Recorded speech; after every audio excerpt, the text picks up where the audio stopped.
Hello, everybody. This is Antonis from the Hellenic Foxes, and tonight we host Kate and Rishi, or Rishi and Kate.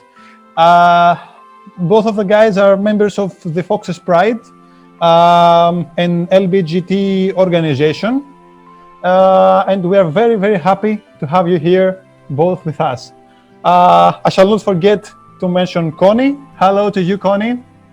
Good evening for me. Antonius, let me tell you that it's such an honor for all of us, and we want to thank the Foxes Pride for accepting our invitation. We feel so glad and grateful at the same time for hosting the Foxes Pride in our show. Such an honor. Hello, Kate. Hello, Rishi. Evening. Hi. Hi. Okay, so in order that our fans get to know you better, we'd like you to share a small story, a funny story. Whoever wants to go, maybe Rishi, just go first, so we get to know you better, and it is like an icebreaker, maybe. Sure, yeah, so my name's Rishi Madlani. I've been a Leicester fan since I was a little boy. My mother first came when my mother's family fled from Uganda after the Exodus back in the 70s, and she first came to Leicester. So when I was a child, I used to spend a lot of my summers up in Leicester, and my cousins and my aunt there first took me to my first game. So one of my first games, unfortunately, was a defeat, which unfortunately is something that many Leicester fans often get to experience. It was to Manchester United at home, but I got a ticket along. My uncle had got me tickets. He was very involved in the local community, and I was collecting money for, I think it was Birch's Appeal that day. So I knew I was shaking buckets, but I was a bit young, so I didn't really know what I was doing. So that was my first memory of going along to then Filbert Street. And since then, obviously, we'll talk a bit more about Foxes Pride, but I've always been a fan, always gone along to games, but I think Foxes Pride have really made me know that the club is a club for me and that welcomes me and includes me. And delighted to be here today. And I was saying before we went on air that we would have loved to be meeting you in Athens when we had the European fixtures. Kate and I both travelled extensively for the last European tour, and we feel a little bit gutted because we're missing out on the memories that we should be creating, but we'll make up for it in future years. Of course. Rishi, at least we didn't lose 0-9. That's true, yes. Okay, so Kate, what's your story? Hi, I'm Kate Langan. I've been a fan for more than 40 years. I don't want to give away my age. And when I was younger, little girls didn't go to the football as often. You might go to an FA Cup game or something like that. But basically, my brother, who would have been the natural one to go along with my granddad, who was a big Leicester fan, Arthur Vines, and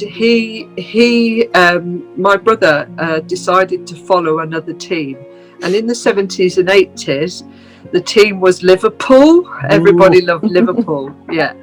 And one day we went to visit my grandparents, and he turned up in a Liverpool top, and my granddad was, what are you wearing that for? And are you not a Leicester fan anymore? And basically I said, you know what, Grandad, I'll go with you to the football. And he kind of looked me up and down and went, all right then. And that's how I started going to the football. My first match was in 1980. I've actually got the programme here. We played Chelsea, and we actually won 1-0. Which was fantastic, for my first game, and then I was hooked. And then I went away to college in 1987 in London, and I stopped going to the football a bit because I realised that I was a gay woman, and I was wondering in like 1987, 88, 89, thinking about whether or not football was really for me.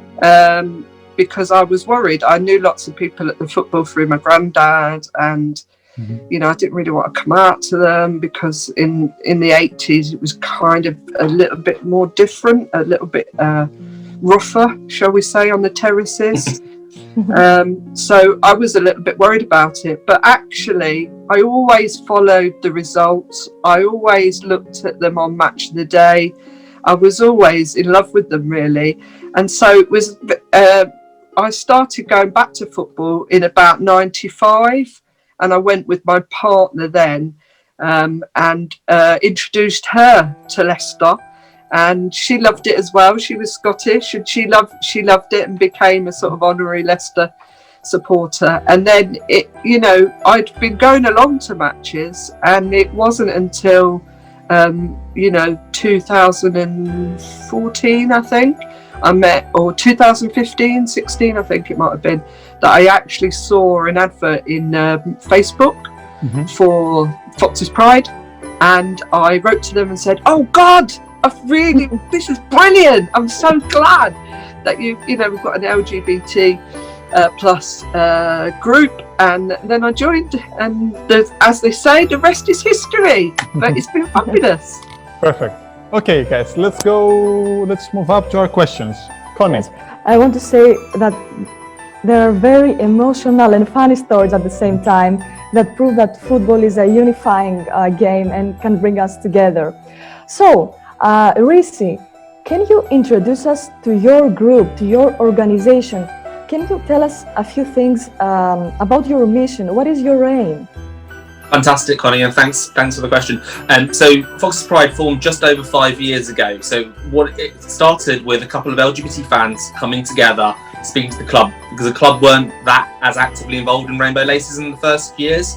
Now the club has more than made up for it, and including last year, when I think I completely filled up with pride when I saw Foxes Pride being advertised on the big screens in the stadium and all round in the programme and all that. I think we came together because actually we have to be honest and admit football has not been a welcoming home for minorities, for women, for people of colour, and especially for LGBT people.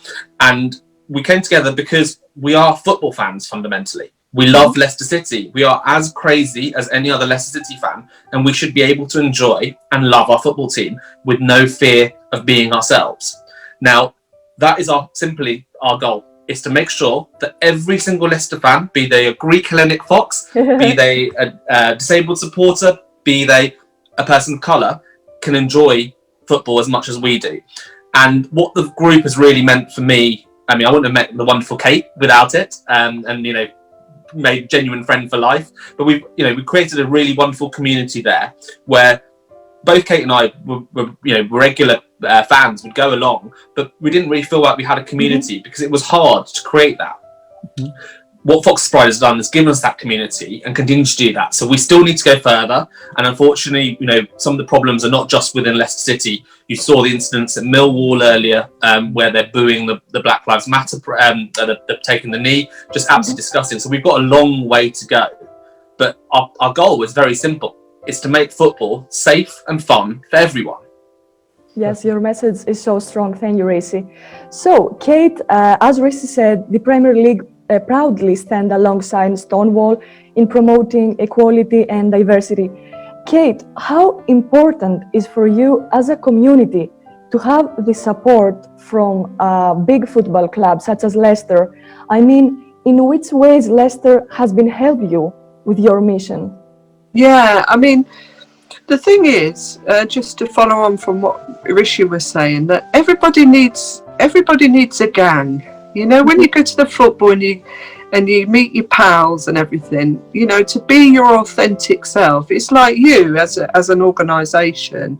You're the Greek Foxes, and you know that, and you belong to that gang. So that's one thing. And also, you can be your true, authentic self then when you have organisations like ours. The club have been fabulous. Jim Donnelly has supported, he's the SLO, he's the community officer for Leicester City, has supported us, promoted us, we've met first team players, he's invited us to have a meal on the premises with at the ground with others, and they really are interested in making sure that everybody feels safe and secure when they go to the football. And unfortunately, as Alex Scott, I don't know if you can get Sky Sports if you watch the beginning of the coverage. Before yesterday, Sky Sports did a feature on the gay gooners. I mean, I wish it had been us, but anyway, but it was good. And Alex Scott said afterwards, after the piece had aired, she said, you know, there's probably going to be a lot of social media hate comments and everything else, and people will be going, why have they been given any space? Why have they been given any space? Well, quite simply, why have we been given space? Because we're actual Leicester City fans. We're football fans. We are able to, you know, we should be able to go to a match and not be fearful that somebody is going to attack us or abuse us or use discriminatory language, or, you know, I think it's like, why not? And football has a real unifying power to bring people together. And it's got great, good social responsibility to do that. And that's what's wonderful about it. When you go to a match, when you go to King Power, you feel that community spirit. You know, not just when we score, but just the sound, the sight of it is so lovely. And why wouldn't we want to belong to that? And we all love football. We're actually football fans first, you know, and why can't we just be our authentic self? And I think the club has really done a lot to make us feel welcome. And I'm proud of that. Our flag is in the stadium, which is fantastic. They just bought us a new one, a slightly bigger one for the telly, so that you can see it on the telly. I just think it's a good organisation, really, Leicester. I totally agree with you, Kate. And I want to say to you that 1 year after Mr. Vichai died, when it was this huge parade from the center of Leicester to the stadium, I think that actually more than 20,000 people were there. I was there with my family, with my wife and our daughter, and it was the first time in my life that I didn't only feel that I belong, you know, with the club, but the emotions were so strong, and I totally feel you when you're sharing these facts with us, and thank you very much for doing it. I mean, it's a very family orientated, very fan orientated club, and the fact that, you know, he brought in a different type of football manager, really, you know, Vishai, because he was talking about the good that football can bring, you know, the good, you know, like donating to others, like being a force for change, power for change. And that's why I'm proud to be a Leicester fan. You know, I'm not somebody who's just suddenly arrived to shout out, you know, obviously I do, about being LGBT, but I'm actually foremostly a Leicester City fan, and I have been, you know, since 1980, and since I've been a little child. It's the only team I know. I was born in Leicester. You know, I'm not somebody who just picked it up and just wanted to wave the rainbow flag. That's not the case. I mean, we can't be born Leicester supporters, you know.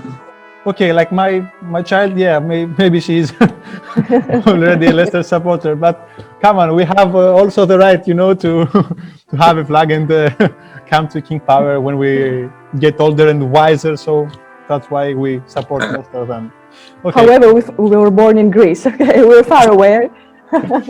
So, Risi, I want to know what motivated you to get actively involved in the LGBT rights movement, and do you think that there are still racism in football? Yeah, so I mean, I've done a lot about LGBT activism outside of football, and it became almost a strange thing. You'd arrive at the stadium, and I'd park my true self outside, because 20 years ago it wouldn't have been safe for me to wear rainbow laces or to hold the hand of my boyfriend or to, you know, to be visibly LGBT. I'm proud to say that has changed a lot, and I certainly think there's a big difference between home matches where I sit in the East Stand and Kate's also in the East Stand.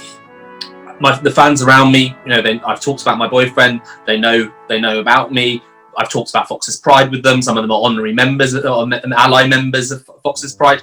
But what really struck me is that, you know, we still see so many instances of casual homophobia, and you know, I put homophobia, racism, sexism all in the same group. Unfortunately, the same bigots who demonstrate any of these often demonstrate all three, and they're sad travellers. So I think it's really important, because actually we want every fan to feel welcome in the King Power Stadium, and we want everyone to be able to come, and that's the bit that's really motivated me to get involved. We have seen such progress from the club. So as Kate mentioned, Jim, Lou, the people at the club have been incredible. And what I've loved about the work we've done with them is that not only have they just wanted to do what we ask, and you know, we pushed them, and each year we've asked for a little bit more. We said, can we do this? But they've also come up with their own ideas. So recently the club launched a range of LGBT rainbow flag merchandise in the club. Mm-hmm. Beautiful stuff, wonderful gifts, and if you haven't bought your Christmas presents, now's the time to do it. But a really wonderful way, and they came up with that themselves. Similarly, last year everyone saw the Sky Sports interview with Ben Chilwell and James Maddison. That was the club proactively wanting to push the agenda on further, and that's what really makes it, you know, building on Antonius' point earlier. Actually, our club really wants to be there for the fans and really drive this. This is not just some corporate, let's tick a box, let's this week fly an LGBT flag. They really want to be a great welcoming club, and that's what makes me want to give so much to my club. You know, football's meant to be my escapism from the day job and activism of LGBT politics. As everyone. Yeah, exactly. But actually, because they care about me, I'm willing to give them so much more and fight to make it safe for everyone. And you feel unique, with this movement. With the club, they've just been unique. And actually, you know, I've seen this similar with the Hellenic Foxes. I love the club's interaction with you.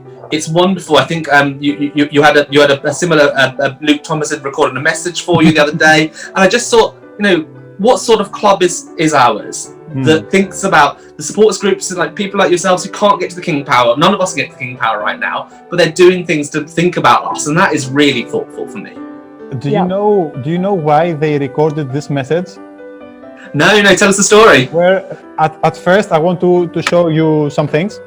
I want them.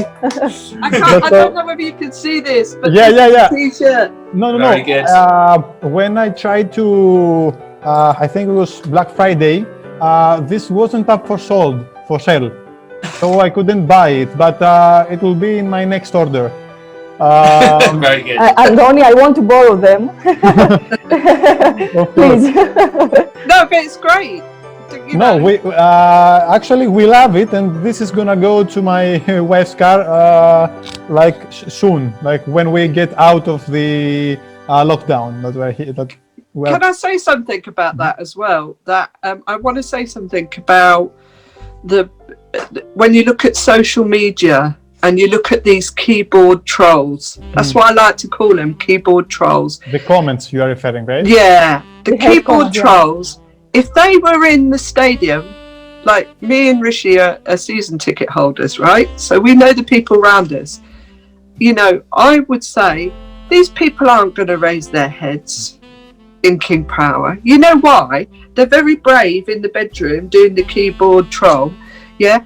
But they think that they have the right to do that. And what makes me laugh and also makes me a wee bit angry as well is that mostly in Leicester you don't have those views. You know, we're a very multicultural city. Yeah, we've had a long history of being welcoming to others, and so therefore, you know, they may think that they run football, but they certainly don't, because where I sit around me, all sorts of people sit there, young and old, women and men, you know, people of different races and cultures and backgrounds. So, you know, we mustn't give them too much. These people who peddle hate on a keyboard, we mustn't give them too much, you know, kudos, because yes, they do it. And when we put out the thing about rainbow laces, I run the Instagram for Foxes Pride, and I got loads of messages, like personal messages coming in, and it was from trolls. And it was like, you're not even a Leicester fan, you know, like one was called Manchester United Forever. It was like, what? You're not even a Leicester fan, go away. They're just trolls, yeah. They're hidden behind the keyboard. Yeah, we honestly hope that this does not affect you and you've learned how to cope with it, actually, because there's just no reason. It doesn't affect me, but I think the thing, Adonis, is that it could affect somebody who's young, or somebody who's not out, or our trans friends, you know, or our non-binary friends who find it difficult, especially those who don't, what we say, you know, pass. And, you know, it's really frightening, because if that's all you've seen, you don't go to the matches, and you're not a season ticket holder, and you think that is it, you know, on social media. That's why it was really great that, you know, people were going on and on and on about how Vardy had kicked over the LGBT flag. He hadn't done that. You know, what he'd actually done was he kicked that flag because he's a Sheffield Wednesday fan, and it was at Sheffield United. And this is because people don't understand football, because they're stupid. Kate, she tried to put the flag back. When he realized what he did, he tried to put the flag back. I mean, it doesn't make sense at all. I mean, and also there's loads of pictures. Sorry to talk over you. There's loads of pictures. Just look at Reuters or any of those, or Google Vardy wearing rainbow laces. As Rishi said yesterday, Vardy was one of the first players to wear rainbow laces. He's been supportive. He's recorded a video in support of. I mean, the thing is, it was horrible, and just the reason I just dwell on this point is just give you a bit of an insight into what we face every time the club changes our logo. So this is not promoting LGBT. This is not brainwashing people to be gay. It's changing a logo. Okay, like this is like so minor.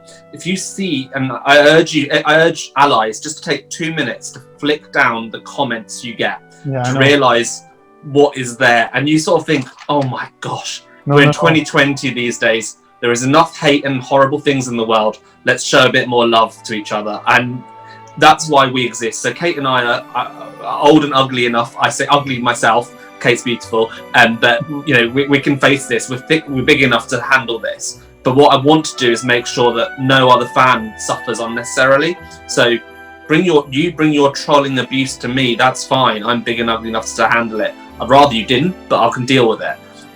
But don't allow others to be themselves. And you know they're not Leicester fans. And what I love now is allies now comment on those comments and say, go away. You see it. It's a self-policing now. And that's beautiful to see from other Leicester fans. Because before, every Rainbow Laces or Leicester Pride, Kate and I would be sat there. Even last night, I had to do half a dozen comments. There's only so much you can take. And you're like, okay, this much hatred, go away. But actually, we're seeing our own fans police that. And that's a real sign of progress. Because it's just, I don't know where all these people have so much hate in themselves from. Yeah. And one last question, Kate.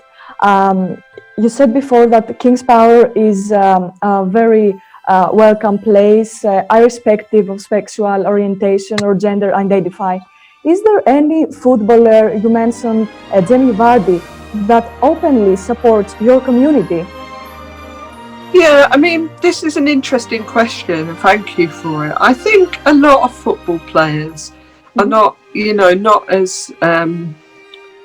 not as tribal, maybe, and not as homophobic as maybe they would have been in the past. I mean, there's some really good examples if you just look on Google of players. I think that the last year for Rainbow Laces, James Maddison and Ben Chilwell met members of Foxes Pride and were really interested in the organisation and what we'd experienced as supporters. And what I suppose is really sad is that all of us in Foxes Pride, through one way or another, have experienced homophobia, transphobia, racism, abuse just because of who we are. We can't change who we are. We are who we are.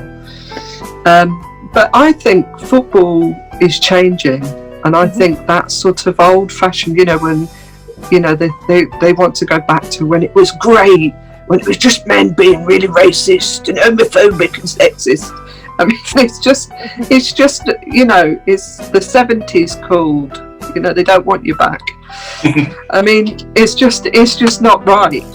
But I think there are players, and we're lucky enough tomorrow to be meeting a first team player, and in the men's team and in the women's team.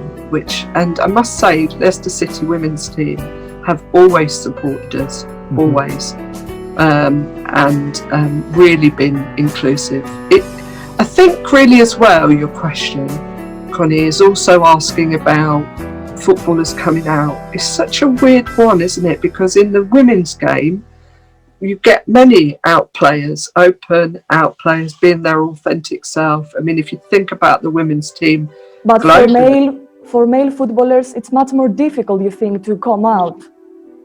I think we've discussed this, but there have been people that have come out. I mean, obviously once they've left the game, but it's like the one last bastion. But that's why we need to exist, really, because if it was okay, as these trolls are saying, why you got to keep talking about it? Why are you going on about it? If it was okay, then why hasn't a first team player come up? And I think it's very difficult. It'd be very difficult for them. But I think, if one did, they'd get loads of sponsorship. Adidas, of course. Puma, all of these people would be sponsoring them, because they'd be the first. But I think it would be quite a lonely place to be the first one. And we can see what happened to Justin Fashanu, who was an our open footballer, and how mixed up he was as well. Poor man. And I think that's, I wouldn't wish that on anybody. And I think that's why our organisation needs really still to be there and to say, look, we're football fans, but we're also LGBT, and we want to be our authentic self on the terraces. Thank you so much, Kate. No, that was perfect, guys. No words. Guys, okay, first of all, it was lovely hosting you guys. I've learned new things. It was such a nice experience, and I wish from the bottom of my heart that this nonsense stops right now. We support you guys. I don't consider our clubs just allies, because we are under this magic LCFC umbrella, and this unique phase, the LCFC family,